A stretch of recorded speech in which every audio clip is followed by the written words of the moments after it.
నమస్కారం అందరికీ. ఈరోజు మీ అందరి కోసం నేను శ్రావణ పౌర్ణమి విశిష్టత తెలియజేస్తున్నాను. ప్లీజ్ నా వీడియోని ఎండింగ్ వరకు చూడండి. శ్రావణ పౌర్ణమి ప్రాముఖ్యత ఏమిటి? శ్రావణ పౌర్ణమి 2025లో ఎప్పుడు వస్తుంది? శ్రావణ పౌర్ణమి శనివారం ఆగస్టు 9, 2025. శ్రావణ పౌర్ణమి వ్రతం ముహూర్తం పౌర్ణమి నాడు శుక్ల పౌర్ణమి చంద్రోదయం 18:59. పౌర్ణమి తిథి ప్రారంభం ఆగస్టు 8, 2025 14:12. పౌర్ణమి తిథి ముహూర్తం ఆగస్టు 9, 2025 13:24. శ్రావణ పౌర్ణమికి విశిష్టత. భారతీయ సంప్రదాయంలో తరతరాలుగా శ్రావణ పౌర్ణిమకు ఒక ప్రత్యేకత స్థానం ఉంది. శ్రీ మహావిష్ణువును స్మరిస్తూ ఆయన శక్తి అందరినీ రక్షిస్తుందని భావించుకుంటూ ఈ పండుగను జరుపుకోవడం జరుగుతుంది. భవిష్యత్ పురాణాలలో ఒక మహాభారతం కథలోను రక్షాబంధన ప్రసక్తి మనకు కనిపిస్తుంది. ధర్మరాజు కృష్ణుడిని రక్షాబంధన విశేషాలను గురించి అడిగినప్పుడు కృష్ణుడు దానివల్ల కలిగే మేలును ఆయనకు వివరిస్తాడు. రక్షాబంధనాన్ని ఒకసారి కట్టించుకుంటే ఇక ఆ సంవత్సరమంతా దుష్ట ప్రేత పిశాచ బాధ ఉండదని, అనారోగ్యాన్ని అశుభాన్ని పోగొడుతుందని కృష్ణుడు చెప్పాడు.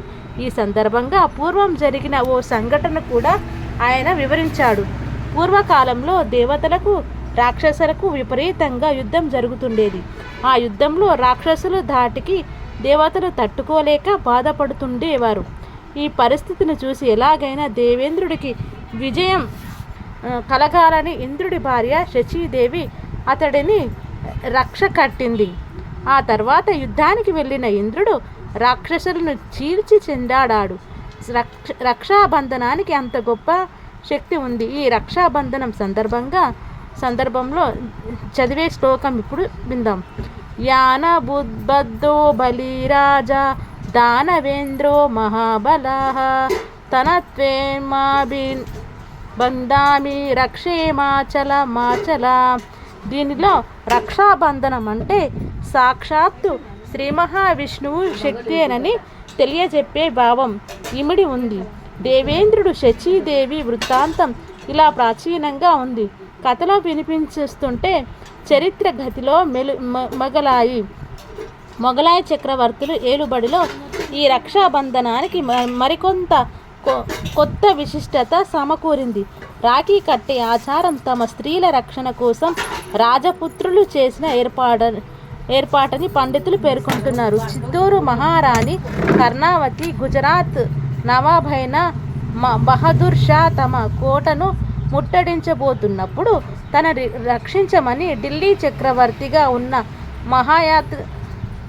మహాయున్ను రక్షాబంధనాన్ని పంపి ప్రార్థించిందంట. ఆ రక్షాబంధనాన్ని స్వీకరించిన హుయమాయన్ ఆ రాణిని తన సోదరిగా భావించి బహదూర్ షాను తరిమి వెలిశాడని, ఆనాటి నుండి సోదర బంధానికి గుర్తుగా ఈ రక్షాబంధనం ప్రచారంలోకి వచ్చిందని పండితులు పేర్కొంటున్నారు.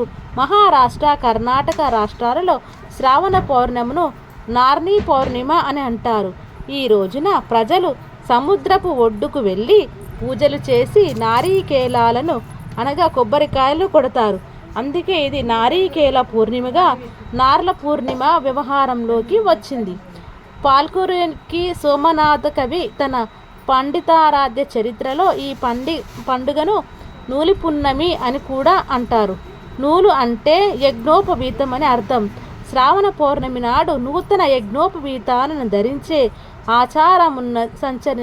అనుసరించి ఇలా ఈ పండుగ పేరు వ్యవహారంలోకి వచ్చింది. ఇక శ్రీ మహావిష్ణువు విజయగాథ పరంపరలో హయగ్రీవావతారంలో జరిగిన విషయం కూడా విశేషంగా చెబుతారు.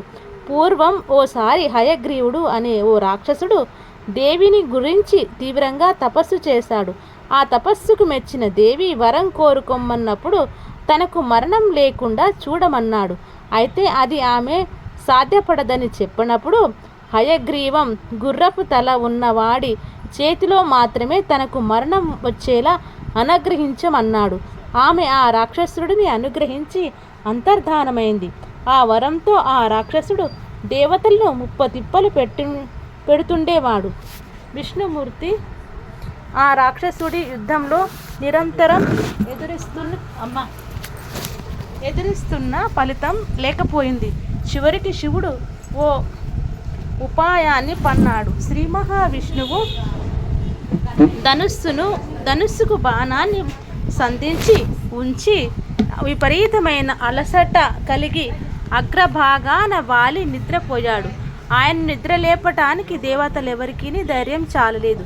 అయితే ఆ దేవతలంతా ఓ ఆలోచనకు వచ్చి వమ్రి అనే ఓ కీటకాన్ని పంపి ధనుస్సుకున్న అల్లే తాడును కొరకమని చెప్పారు. అలా చేస్తే తాడు వదులై వీళ్ళు కదలి విష్ణువుకు మెలకువ వస్తుందన్నారు. వారి ఆలోచన అయితే ఆ పురుగు తాడును కొరకగానే దేవతలు ఊహించని విధంగా వింటినికి ఉన్న బాణం విష్ణు మెడకు తగిలి ఆ దెబ్బకు విష్ణువు తల ఎటో ఎగిరిపడింది. దేవతలు అంతటా వెదికారు, కానీ ఆ తల కనిపించలేదు. బ్రహ్మదేవుడు వెంటనే దేవిని గురించి తపస్సు చేశాడు. అప్పుడు ఆమె ప్రత్యక్షమై ఒక గుర్రపు తలను తెచ్చి విష్ణుమూర్తి శరీరానికి అతికించమని చెప్పింది. దేవతలు అలాగే చేశారు. ఆ హయగ్రీవం అతికిన విష్ణుమూర్తిలో మళ్ళీ జీవం వచ్చి లేచాడు. ఆ లేచిన రోజే శ్రావణ పౌర్ణిమ. ఆ తర్వాత హయగ్రీవుడుగా మారిన విష్ణుమూర్తి రాక్షసుడి సులభంగా జయించాడు. దేవీ శక్తి మహిమను, శ్రీ మహావిష్ణువు తత్వాన్ని ఈ కథ తెలియజేస్తుంది. అందుకే శ్రావణ పౌర్ణమి నాడు హయగ్రీవ జయంతి కూడా జరపడం కనిపిస్తుంది. యజ్ఞోపవీతం పరమం పవిత్రం ప్రజాపతి రత్స్య హజం పురస్తాద యస్యామగ్రం మతి ప్రతిమంచ శుభ్రం యజ్ఞోపవీతం బలమస్తు తేజః. బ్రాహ్మణులు యజ్ఞోపవీతంకు పూజ చేసి నూతన యజ్ఞోపవీతం ధరిస్తారు. ఇలా శ్రావణ పౌర్ణిమను ఎన్నెన్నో రకరకాలుగా పండుగలుగా ఉత్సవంగా జరుపుకోవడం తరతరాలుగా వస్తున్నది. రాఖీ కట్టేటప్పుడు అండ్ తీసివేసేటప్పుడు పాటించవలసిన నియమాలు. రాఖీ కట్టేటప్పుడు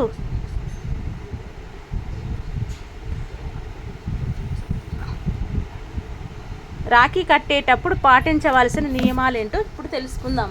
మీరు మీ తోడబుట్టిన వారికి రాఖీ కడుతున్నారా? అయితే కట్టేటప్పుడు పొరపాటున కూడా ఈ పనులు చేయవద్దు అని జ్యోతిష్యులు చెబుతున్నారు. రాఖీ పండుగను మన హిందూ మహిళలు చాలా సంతోషంగా జరుపుకుంటారు.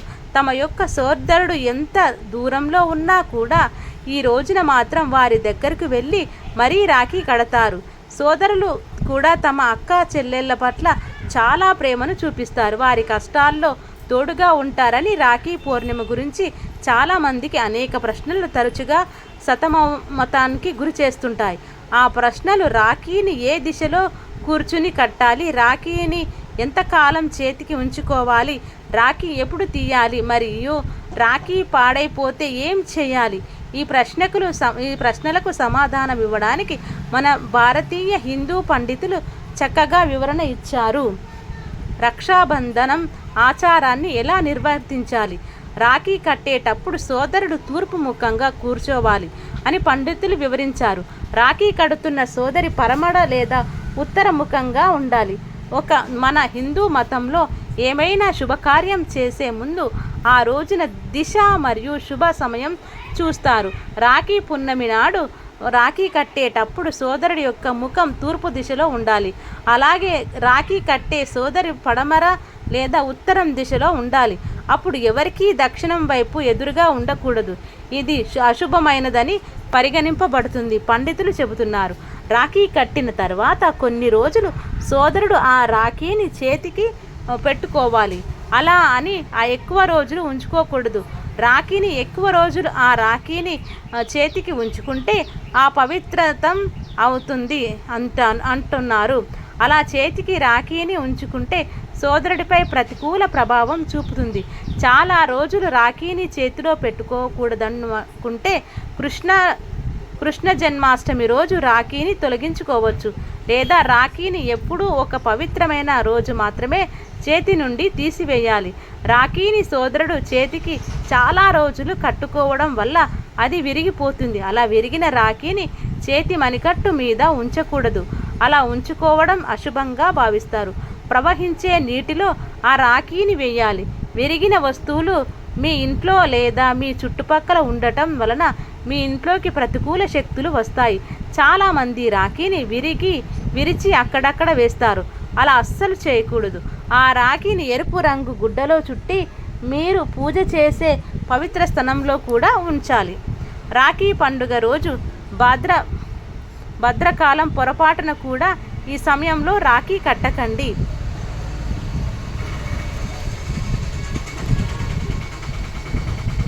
భద్రకాలం అని ఎందుకు పిలుస్తారు?